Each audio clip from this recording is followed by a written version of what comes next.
I change your bum life. You fight me, it's a celebration. I would beat you. When you sign to fight me, it's a celebration. You ring back home, you ring your wife. Baby, we done it. We're rich, baby. Conor McGregor made us rich. Break out the red panties.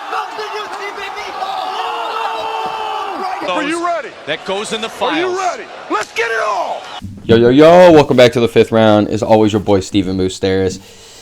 And man, let me transition away from UFC 284 finally. I mean, clearly, I was blue in the face because, I'm a passionate guy when it comes to these fighting. Like I was saying in the video I just posted, if you guys want to check that out, it was almost like the first time I've ever been like in between of like going into a fight. It was a rare time that I didn't have any attachment to either guy, and then during the fight, I find myself just becoming the biggest Volkanovski fan, even though the last time I saw him in a cage beating the shit out of Max Holloway, it really might have been the worst night of my life coming into MMA, watching one of my favorite guys get his ass beat. I literally have the poster up right above me right there. Like Max getting his ass beat by Volk was very hard to watch. It was probably the saddest moment I ever. But then you got, you see what he's doing against Islam, and it's almost like the Bloods and the versus the Crips almost. You know what I'm saying? It's like when it comes to MMA, it's stand up versus striking. It's how it's always going to be. So if you're a grappling fan, you're going to think Islam won that fight. If you're a striking fan and a guy who likes more action, you're going to think, okay, Volk was bringing the fight to him in those later rounds and everything. But stock rises on both of them for sure. Definitely Volkanovski. I'm happy he kept the number one pound for pound fighter. And Islam, definitely, I thought he had his moment to really step out of Khabib's shadow. And I think it's more so just how impressive it was out of Volk. So it's not fair to Islam. But, it is the first time we've seen them look beatable.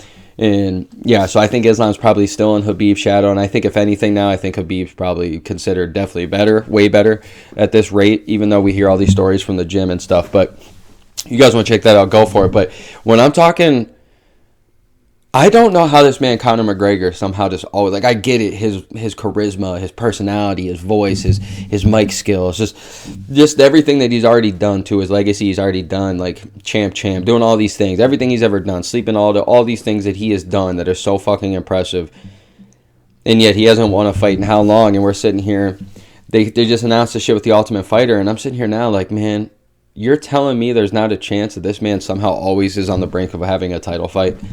Like, seriously, let's look at this for a second. This dude, okay, we got the Ultimate Fighter going on. We know everybody's got the speculation out there. He might be on steroids, how big he got, and PEDs or anything, just to get back on track after breaking his leg. Like, you could kind of see why he would be doing it, but of course he's got probably, 5 months left of the USADA testing. I think he's got to test positive 3 or 4 times or, have good tests that he passes. And it's like, okay, so in that 5 months, we got Islam right now. So we got Gaethje versus Fiziev. We got Beneil Dariush versus Charles Oliveira in May. In the Fiziev, Gaethje's in March. And then we got Dustin Poirier out there who could maybe get that title fight. I know. And we also have Islam who needs to heal up for the next 2 months. So it's probably going to work out well. We're going to see maybe like Beneil. If Beneil Dariush could beat Charles Oliveira, I wouldn't be shocked if they throw the Beneil Dariush fight in there.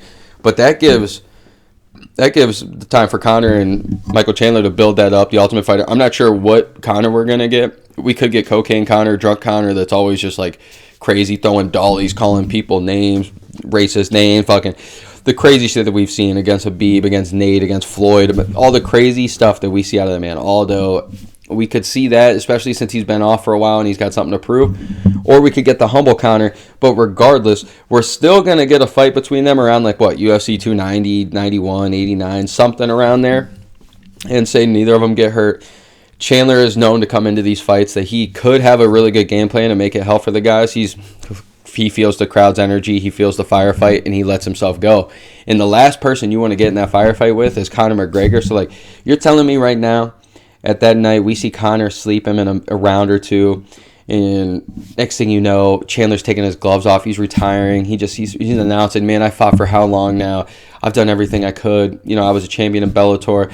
I was literally a cunt hair away from being a champion in the UFC. I put on some of the greatest performances ever, some of the greatest promos that are going to go down in history. I get my red panty night against Conor, and I just fall up short, but I get the money. I'm retiring with my lady. And then Conor comes on and just spits one of the meanest fucking promos ever against Islam, talking about how I almost got Khabib, let me get your ass, and all this shit. We got unfinished business. And if you're asking me personally, yeah, I know Conor deserves. He probably needs like 2 or 3 more wins in the division. Needs to get by Dustin Poirier. Gaethje's been way more active. Beneil Dariush's been way more active. Charles been way more active. All these guys are. Rafael Fiziev coming up, who's a dog. Like, all these guys deserve probably more than Conor. But like I said, Conor and the UFC are in bed all the time. And you're telling me they don't make that fight by the end of the year? Like, man, come on now. Like, Conor hasn't won in how long? And I'm telling you, this shit would happen. It's just the storyline, the money, all this stuff. And we're going to be sitting here probably buying ourselves into it. Because, like, I don't know about you guys, but, I mean, if Conor, the way the Volk looked against Islam, like, we saw how decent Conor did against Habib and at least negating the position scramble, or the scrambles and getting better positions, getting dominant positions. Like, he did very well at the wrist control. And exactly like Volk was doing, getting that ankle so he couldn't get that, and keeping his weight up on top of him, getting the ankle so he couldn't get all his weight on him and get anything going and couldn't transition or nothing. So we've seen how good Conor is that, and you're telling me Conor isn't a better striker than Volk like that, at least with power and at least giving Islam something? Like, I'm telling you, man, I could see it now. It's like next thing we know, Islam gets knocked out by Conor, and Conor's somehow the champ again, and we're sitting here like, how the fuck did this happen?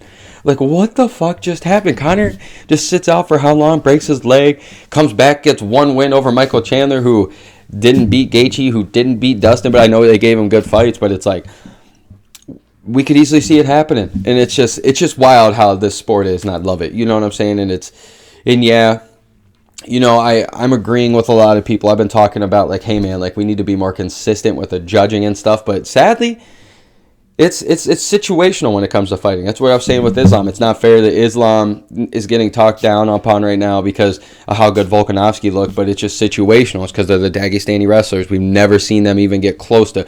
Clearly, Islam got knocked out once, and you got Habib who's got rocked a little bit and almost got choked out by Dustin, but they always turn it back around and finish the guy. So it's like, that's why. And then even with Conor, it's like, okay, if he's Tony Ferguson, for example, Tony's going to have to get 3, 4, 5 wins if he ever wants to get back there. But it's Conor? No. You just get 1 win after all them losses, and we'll work it out. Maybe we'll get that Dustin 4th fight for a title fight. So, I don't know. I'm fucking excited for it. I'm all in for it. Anything that Conor does, I guess we're all about it. I mean, I definitely would rather see other guys get it, but still, I'm just saying, be prepared for this, and I could eat my words, and Chandler can go out and fucking spark Conor. The fight can never happen, but still, just tell me that you guys ain't seeing that a little bit, because it's about to happen. So, it's always Stephen Moustaris, 5th round. Let's go, baby.